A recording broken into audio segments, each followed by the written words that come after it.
Welcome back yet again to the next episode of the Policon. Here we discuss politics and economics and of course how the two impact on each other. I do believe when you look at the political sphere in Uganda, there's a lot of discussions that affect the economy of the country. But this time around, it's pretty much a different twist of things.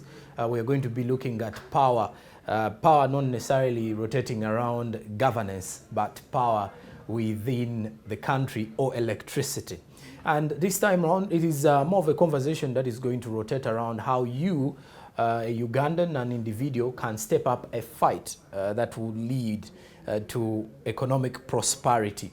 As we discuss this time around, also do remember that we're on GoTV channel 394, DSTV channel 372. That is Smart 24 TV. That is where you can get us on mainstream. Then if you want to have more of these particular shows and other business programs, you can go into our YouTube channel, Smart 24 TV Live. Please do remember to subscribe as well to receive notifications of any fresh new business update as it happens in real time. Well, besides that, today we are definitely going to look at how we can step up the fight against electricity infrastructure vandalism. I did say this time around we are going to be trying to, get into something a bit different. But still in the scope of the program and rotating around how the local leaders, our local leaders, or how you local leaders, maybe the members of parliament as well, how can we step up the fight against electricity infrastructure vandalism? And of course, to take us through this particular discussion, we are joined by the Umeme's head of marketing and communications. That is Mr. Peter Kauju, who joins us to discuss more and take us through electricity infrastructure vandalism. Many thanks for joining us. Thank you. The pleasure is mine. I'm happy to be back here on Smart 24 TV. Okay, and we can as well start from there. I've been mentioning electricity infrastructure vandalism. How can you break it down for the viewers, especially the people who only know something to do with yaka maybe and theft of electricity? Now we are mentioning infrastructure in the context here. What is it all about? Yeah, thank you very much. To begin with, electricity is a key driver of development, of economic development, because right from the grassroots, right from the smallest business to the biggest, to the big one, yes. You'll find that almost everybody requires energy to run this business. And so government has prioritized electricity over time. That's why you have had and seen installation and building of dams. And dams, we are referring to where electricity is actually generated. So for electricity, for somebody to have what we call that bulb lighting, there must be generation happening, and that's where it starts from. And once it is generated, it will need to be carried or transmitted from where it is produced to where it can be distributed. So we as Umeme at the end where we bring what has been generated, transmitted, and now we pick it and distribute it to the people so that your bulbs can light, so that you can have power in the sockets. And so right now, Uganda generates about 1,400 megawatts of power across the country, running through different generation plants. Okay. And we have so many players. We have players that fall under the Uganda Electricity Generation Company Limited, and then we have the Uganda Electricity Transmission Company Limited. These are the people that transmit power through the big pylons, the huge metallic structures that you see, bringing power from Jinja and getting to so many other places. That is transmission. And so there's what we call the Uganda Electricity Distribution Company Limited. So for us, we fall under distribution. And once people get to know, the only challenge we have had is that people are only interested in actually seeing that they have power. They don't want to know anybody else. Yes, Mm-hmm. and that's why it is. Whether it's a generation problem, whether something has happened to the transmission panels, they say, "Umeme, what's happening? We don't have power. You're the people that pick our money. You're the ones that pick the bills." You know, so that is where we are. But as of now, we have about 1.7 million customers on the national grid, because we operate the national grid on behalf of the government of Uganda. And so this number has been growing over the years in comparison to about 250,000 in 2005 when Umeme started operations. We are very hopeful that by the end of this year, 2023, we will have crossed the 2 million mark customers on the national grid.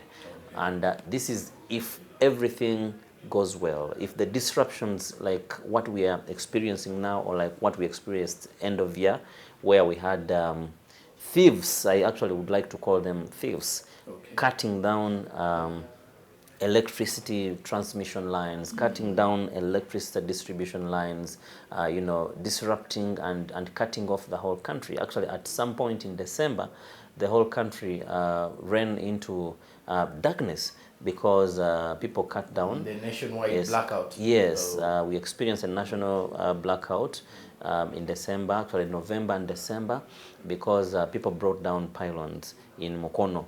And once they cut one, it will go down, and all the others that are next to it, like 4 of them, the ones behind and in front, they will all come down. And just constructing one structure of that pylon, experts have told us that it may go up to $100,000, which is something like almost 400, you know, about 400 million. You know, it's a lot of money, it's a lot of efforts, it's a lot of resources, and even then, the fact that people go off, it means everybody that relies on power as a source of livelihood or to produce, to do anything, they cannot work. You will go off as an operator of a salon or a barber shop. You will go off as a person who is running a grinding mill. You will go off as a factory. You will go off as an industrial park. You know, so the losses are huge. For any kind of business out there, yes. For any kind of business out there. So it's a great disruption, and it was a big disruption that has caused a lot of panic to every player, not just in private sector, but government as well, because we have experienced scenarios where people cut and steal and take away the metals, they take away the conductors, the wires. Yes. But also we've encountered scenarios where people come, they cut electricity poles, they leave them there, they leave the wires there. And so you try to, you know, think what's the motive, what is behind all this, and sometimes you can't figure it out. But it's a big challenge because in 2022 alone, the current figures we have put vandalism at about somewhere about 22 billion Uganda shillings in terms of the equipment that we lost or that was stolen. Those are figures for last year? For last year alone, 2022. In 2021, it stood at 26 billion. If we were to look at some of these particular infrastructure, just a simple breakdown of which kind of infrastructure we're talking about. Yes. Because now, as we talk infrastructure, one may actually think it's only maybe the setup of a building or that. Which kind of infrastructure are we talking about in regards to Umeme? Yeah, so when we talk about electricity vandalism, we are talking about poles, distribution poles. These are the ones that are cut. Actually, in some cases, people come with, you know, the sawmills, and they cut down and then chop in pieces. Some are carried away, others are left there. Then in other parts, they come and cut down the poles and remove the cabling, the conductors, the wires that you see, the copper conductors. So they roll them away. There's a scenario we encountered in Western Uganda, in Imbarara actually, and people cut almost 10 kilometers of cable, and they took it away. The other one is the transformers. They actually come and siphon transformer oil, and all these are very, very critical components of the electricity infrastructure. So that is what is most prone to that. And again, lately, of course, we've seen the pylons, the transmission lines that deliver power to us. And so people steal and take the bars, the iron bars. So it's really something for us to worry about as a country, because if you look at that, that is what is quantifiable in terms of money. But the losses that people incur for as a result of vandalism, and there is no production at that time because yes, of the blackouts. yeah, because they have to go off. The losses are huge, and you may not quantify everybody's loss. Yes. So that's why it's cause for concern for everybody. And I think the other aspect that people forget is that this infrastructure actually exists to serve them. They'll keep saying government will come and replace and all that, and when you figure it out and say, now, who is government? Who is paying taxes?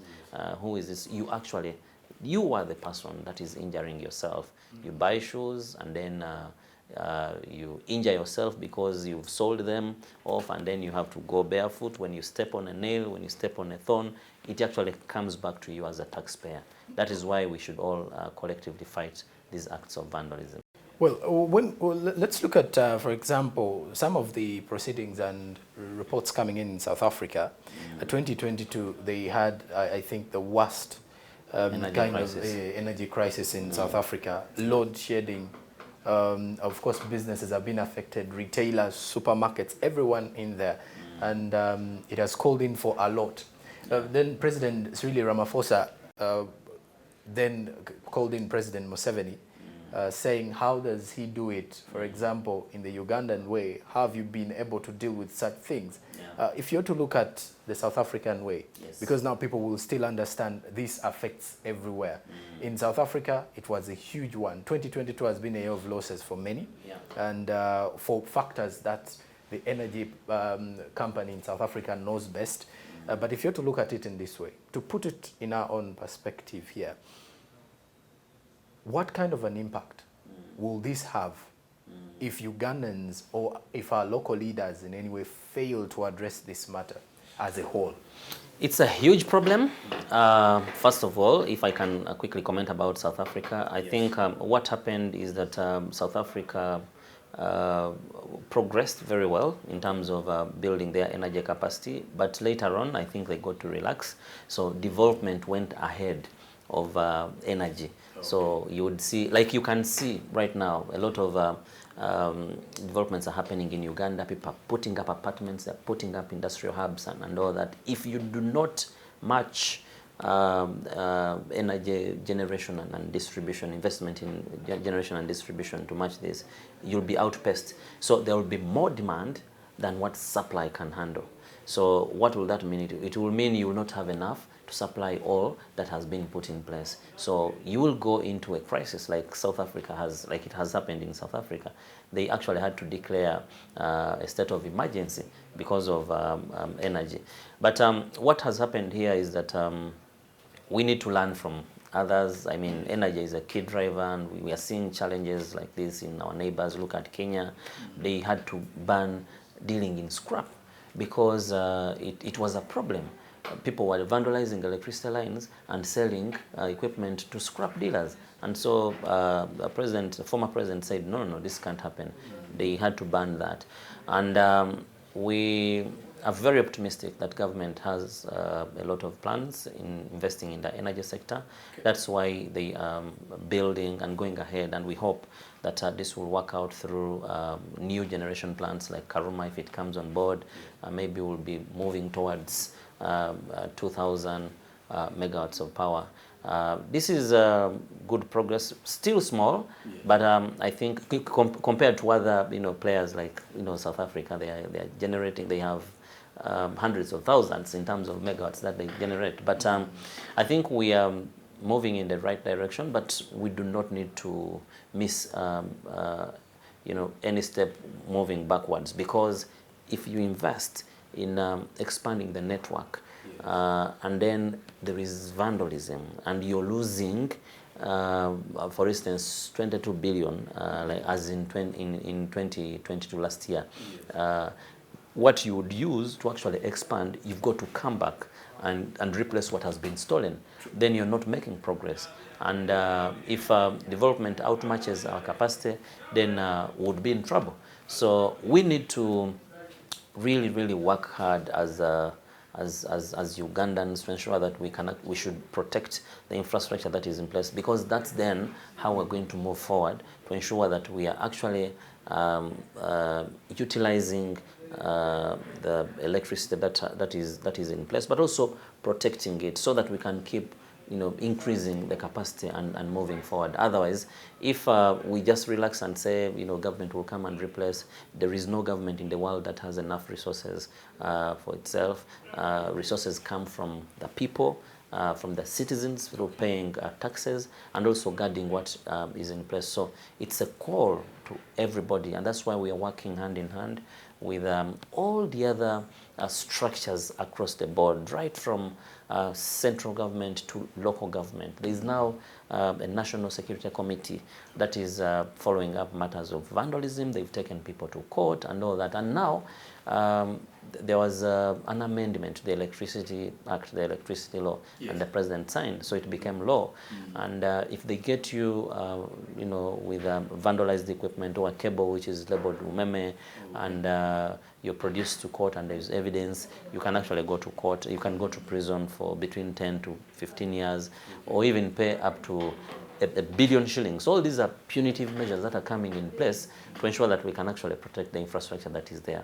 And lately, such vandals are actually being charged under terrorism, because they are sabotaging programs which are supposed to protect and push people's lives forward. So we wouldn't really want to see people going to prison.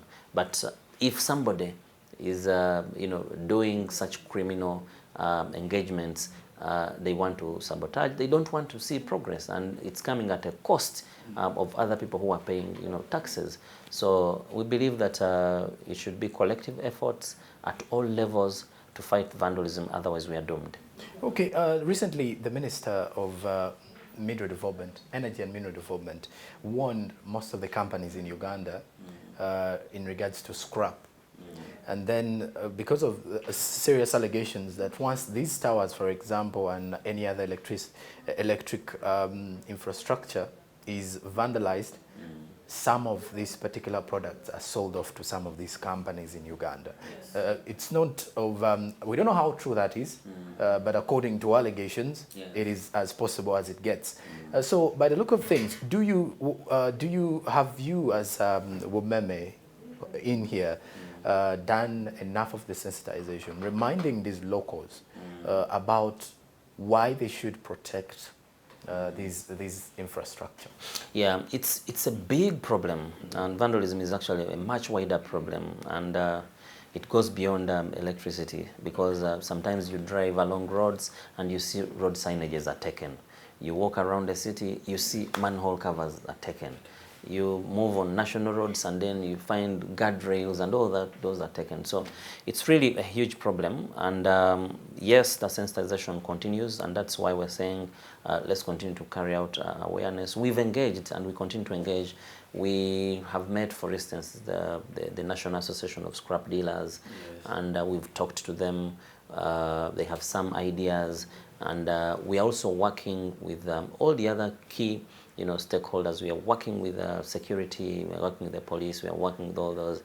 And honestly, there are leads there. If somebody is actually pushing to say it might be ending on the scrap market, then it's very important for us to follow up. So awareness is continuing, and also we are continuing with other channels, including working to prosecute those that are involved in the activities.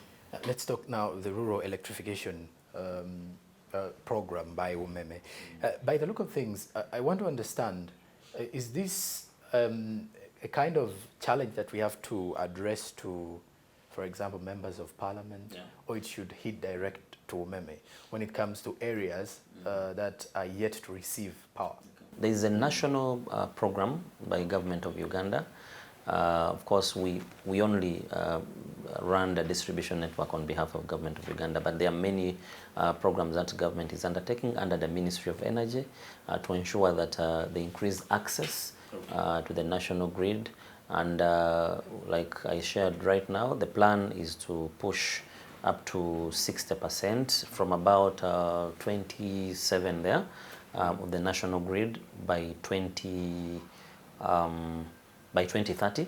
And so these are programs under Ministry of Energy. We can only put in execution what has been given to us. Okay. Otherwise, we are implementers of the of what we call now the hybrid program, which used to be which came in place in 2018 November under the program Electricity Connection Policy. Correct. Where government had a plan to increase by 300,000 new customers every year. So this, we started off well. Of course, when COVID came, there were disruptions, but we are back to it through the hybrid connections. And under here, government slashed the connection costs from 700,030 to about 200,000 if somebody is able to take a loan. Otherwise, it's reduced from 730 to 470. So an individual can pay 200,000, then signs a loan commitment form, and then through Uganda Development Bank, they can get a top-up of 270 to make it 470. So all these programs are ongoing, and I know that engagements are going on with other partners like the World Bank and others to ensure that we can increase the number of people who can access the national grid. Otherwise, even that's ongoing, we also still connect people who are able to pay for themselves. If you don't want to take a loan of 270, then you pay the 470 and we'll connect you. Okay. And of course, if you have to look at the impact, as long as the money now is in figures of billions, I can only assure you it is a lot of money. Now, for the viewers out there, as we continue to look deeper in understanding how the local leaders in the country or in our communities can step up with the fight against electricity infrastructure vandalism or vandalism in electricity. There is a lot of discussions around there. And for those who are joining us, we're going to be heading into a break. But when we return, our discussions are going to rotate around what should be done to ensure that this does not push for the years to come. Of course, we've highlighted on some of the key scenarios in South Africa, for example. We're not saying it is because of electricity vandalism, but the kind of losses businesses incurred due to these particular scenarios of load shedding, or what you could say blackouts. I do remember in November, around 30th, when we had that kind of blackout, Ugandans on social media were very angry at the time. And one thing I know about us, we rarely, first of all, we rarely attack the challenge. We first of all issue out our anger, then we remember there was a cause that we didn't look at. Yeah. Yeah, that's true. Okay. And after the break, for the viewers out there who are watching the Policon, here we discuss politics and economics. When we do return, we are going to be looking at what should be done, especially for our local leaders or our leaders in general, and to us, the Ugandans who consume this electricity. Because I do believe once power is off, we all get angry. And the first point, we always put the fingers out to Umeme, saying it's Umeme's problem to do this and this.